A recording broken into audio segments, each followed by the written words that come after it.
tal, amigos? Bienvenidos a una nueva edición de En Contexto. Mi nombre es Vania Tais y el día de hoy vamos a conversar con el constitucionalista Óscar Sumar. Él nos va a dar un panorama general de lo que estamos viviendo en esta coyuntura política y sobre todo cuáles podrían ser las consecuencias de las decisiones que tome tanto el Ejecutivo como el Legislativo. Bienvenidos a En Contexto.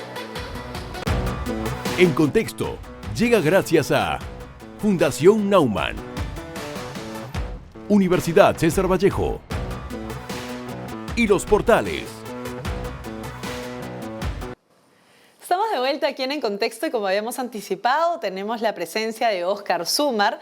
Él es un abogado constitucionalista que quizás nos puede dar un mejor panorama, ¿no? Una mejor vista de lo que está pasando en este momento. Tenemos muchísimos términos que para la gente pues termina siendo chino en algunos casos porque no saben qué significa cuestión de confianza y creen que quizás, por ejemplo, la única causal de la vacancia es la incapacidad moral. Todas estas dudas pueden ser disipadas justamente con el abogado que nos acompaña el día de hoy. Óscar, bienvenido a En Contexto.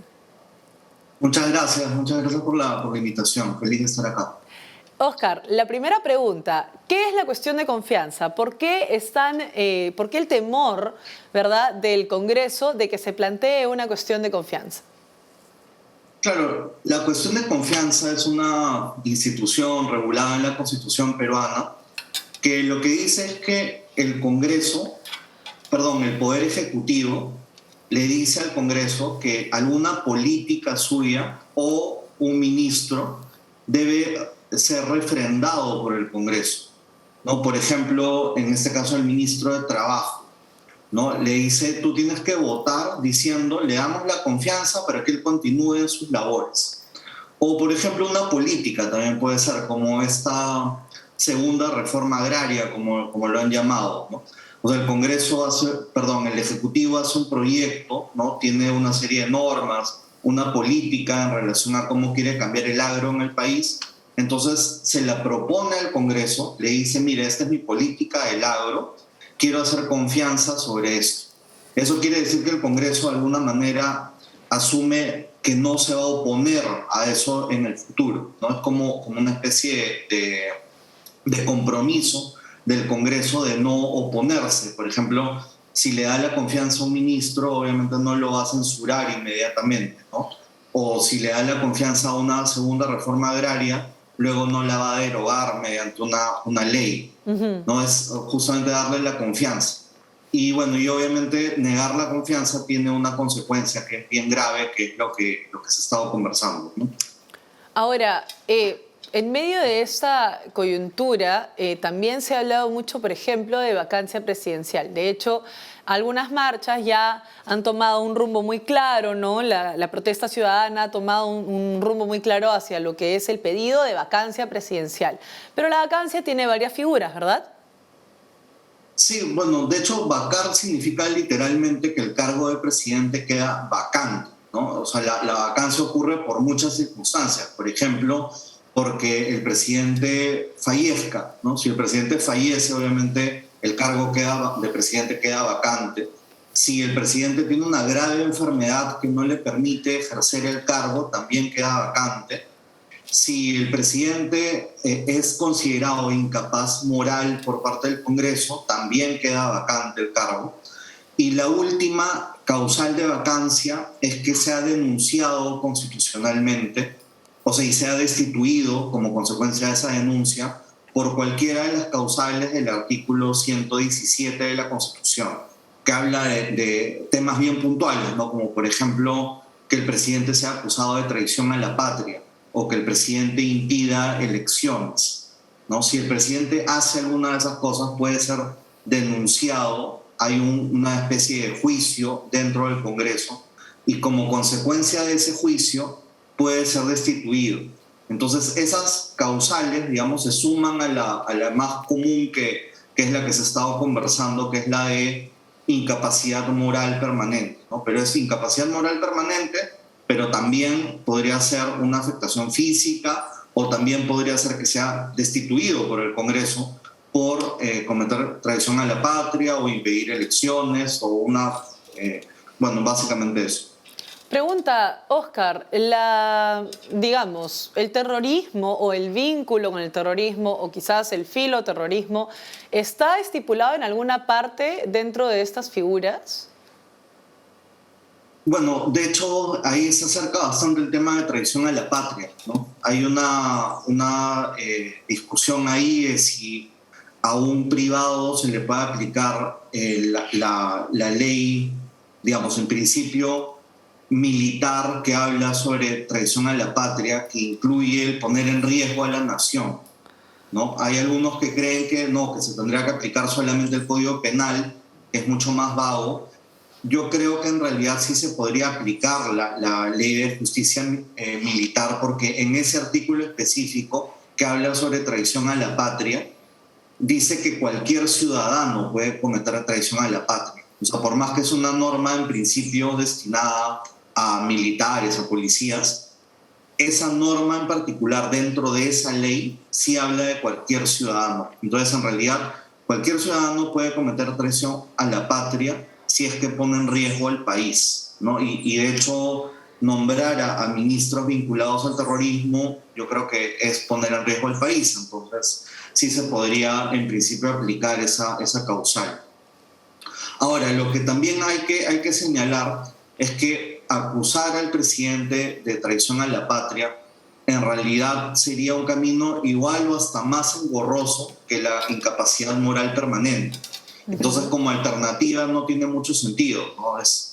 Digamos, sería ponerse en un problema de interpretación más, ¿no? Y un procedimiento más engorroso, cuando en realidad la incapacidad moral permanente ya abarca también evidentemente la traición a la patria o cualquier delito grave que comprometa moralmente al presidente, e incluso cosas que no son delito, ¿no? Que solamente son muestras de incapacidad moral, ¿no? Por ejemplo, o sea, no es en principio un delito nombrar a un ministro que sea completamente incapaz para el cargo. No es que estés cometiendo un delito, pero sí puede hablar sobre la incapacidad moral de una persona que, por ejemplo, pone en riesgo a todo un sector de la economía o de la política por nombrar a alguien, por ejemplo, porque sea su amigo, ¿no? A pesar de que no sepa absolutamente nada sobre un sector. Entonces, solamente por ponerme un caso hipotético, ¿no?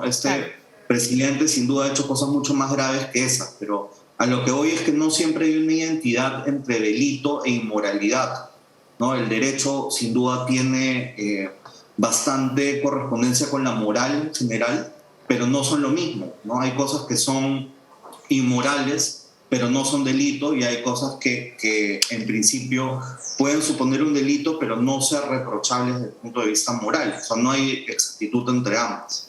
Claro que sí. Vamos a ir brevemente a una pausa, Oscar, y regresamos rápidamente contigo aquí en Contexto.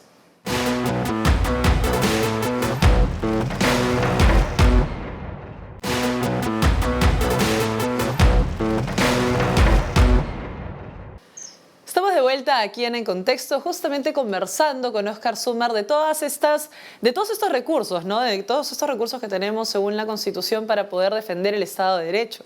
Ahora, la vacancia presidencial necesita una cantidad de votos para que se pueda dar, y muchas personas todavía la ven lejana porque, lógicamente, no hay, digamos, una causal que haya desatado pues la furia del Congreso, por así decirlo, de manera generalizada. Pero ¿de qué trata la vacancia? ¿Cómo es el proceso? ¿Cómo es el tema de los votos? Si se logran los votos, ¿cómo se procede? Y también tenemos la posibilidad de que se cierre el Congreso, ¿no? Entonces eso no ha dejado de ser un peligro latente, Oscar. Sí, sin duda. De hecho, en estos días se está hablando de que el Poder Ejecutivo podría ser cuestión de confianza por el ministro Maraví. Y de hecho, si el Congreso niega esa confianza, ya le quedaría solamente una confianza más. Y si niega una segunda confianza, el presidente puede disolver constitucionalmente el Congreso.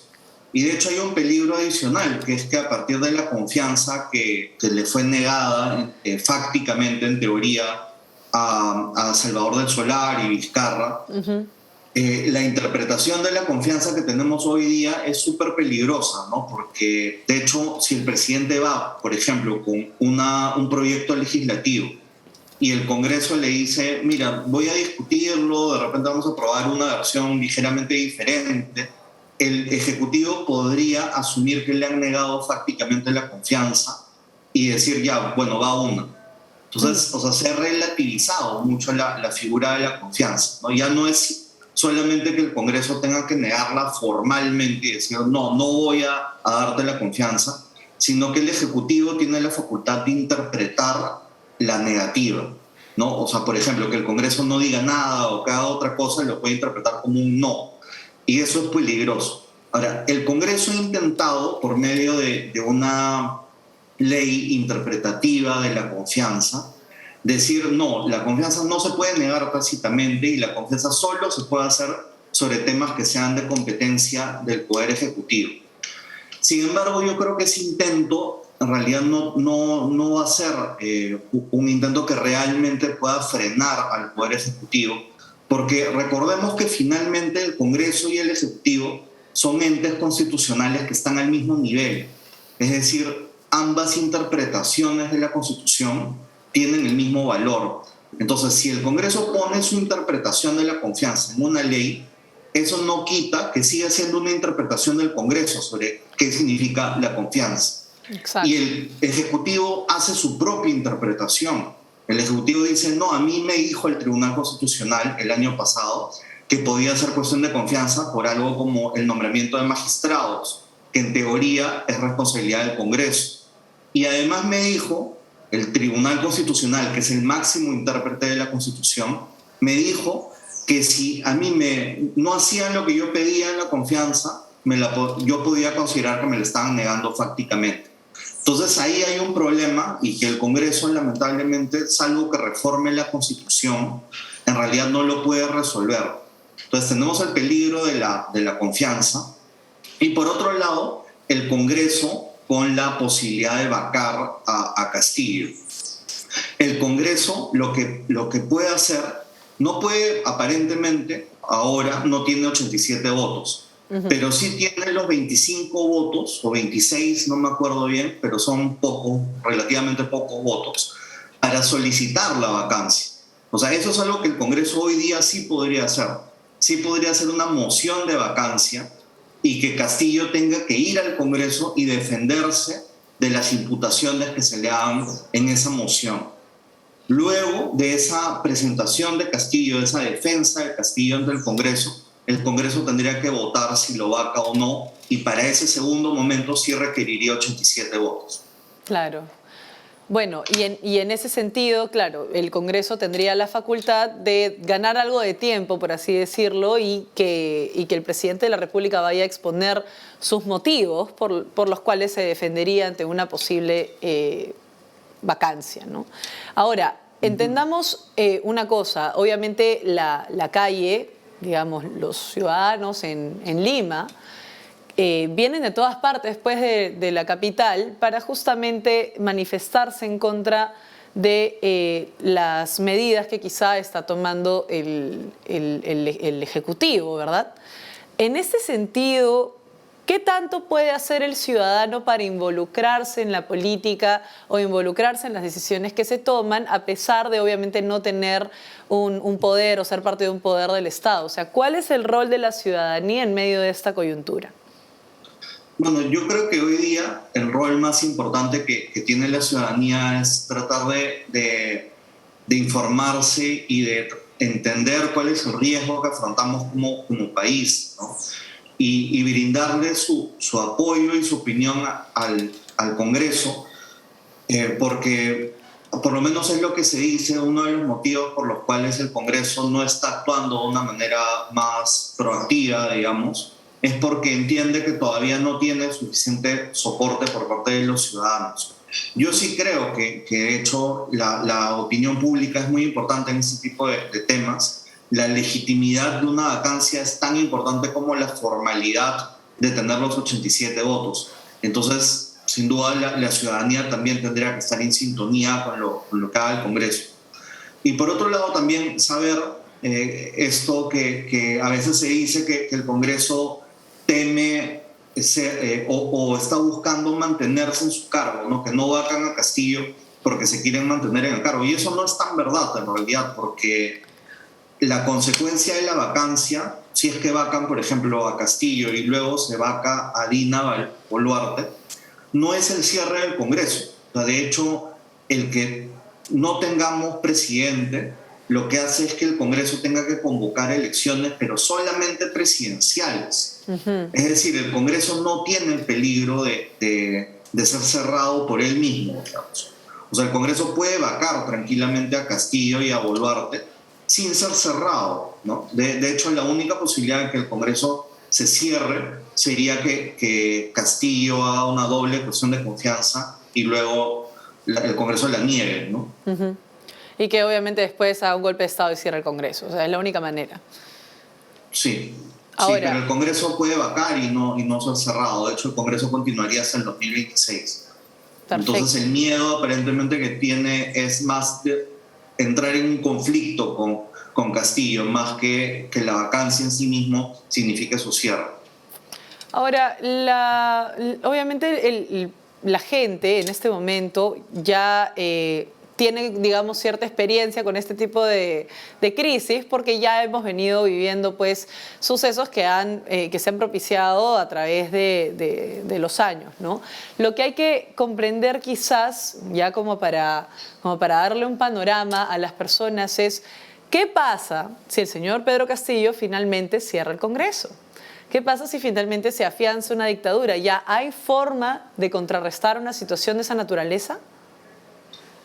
Bueno, en teoría, si es que Castillo cierra el Congreso, luego hace estas cuestiones de confianza, 2 cuestiones de confianza negadas, tendría que convocar a elecciones presidenciales. Sin embargo, no tenemos ninguna garantía de eso, ¿no? O sea, es más, de hecho muchos advertíamos sobre el riesgo de que estén en el gobierno personas con ideología comunista, que prácticamente de manera intrínseca es también totalitaria, dictatorial. Pero en estos meses, de hecho, eso se ha confirmado completamente. Si alguien podía tener alguna duda, hoy día ya no cabe una duda al respecto, ¿no? Y lo que está haciendo finalmente Castillo y Perú Libre es todos los días está aumentando su poder sobre el Estado, sobre el gobierno, sobre la sociedad, el poder político, el poder económico y el poder militar incluso, ¿no? Entonces va a llegar un punto donde el poder ejecutivo va a poder actuar de una manera que sea completamente ajena a cualquier otro poder del Estado, ¿no? Entonces nos va a ocurrir en la práctica lo que tanto mencionan sin saber Castillo en relación a temas económicos, ¿no? En un tema, digamos, la definición de monopolio es que una empresa pueda actuar sin considerar a otras, ¿no? O sea, no le importa, digamos, la disposición a pagar ni la competencia, ¿no? Actúa solo, o sea, solamente en base a sus propios criterios, ¿no? De cómo fijar un precio monopólico. En este caso, la dictadura, o sea, si se hace un paralelo con el tema económico, consiste en que un poder del Estado solo pueda actuar sin interesarle lo que hagan o diga el resto, ¿no? Entonces, en el momento en que el Poder Ejecutivo pueda actuar sin interesarle lo que diga el resto, en ese momento ya estamos en una dictadura y ya no hay vuelta atrás en realidad, ¿no? Y ese sería el punto donde estaríamos si es que, por ejemplo, Castillo cierra el Congreso, luego el Tribunal Constitucional, imaginémonos, le diga ha cerrado el Congreso de manera inconstitucional y sin embargo el Poder Ejecutivo no haga nada y no le interese lo que diga el tribunal o un juez. Ese es el peligro al que podemos llegar, ¿no? Si es que las cosas se desenvuelven relativamente rápido, ¿no? Que es una posibilidad. Yo creo que en realidad lo más probable es que las cosas más bien avancen de una manera relativamente lenta y vayamos lentamente hacia una dictadura que se va a terminar de consolidar recién en el 2026 o incluso después del 2026. Claro que sí. Muchísimas gracias, Óscar, por tu intervención en verdad tan didáctica. Esperamos tenerte en una próxima oportunidad. Muchas gracias. Vamos rápidamente a una pausa comercial y regresamos con las conclusiones.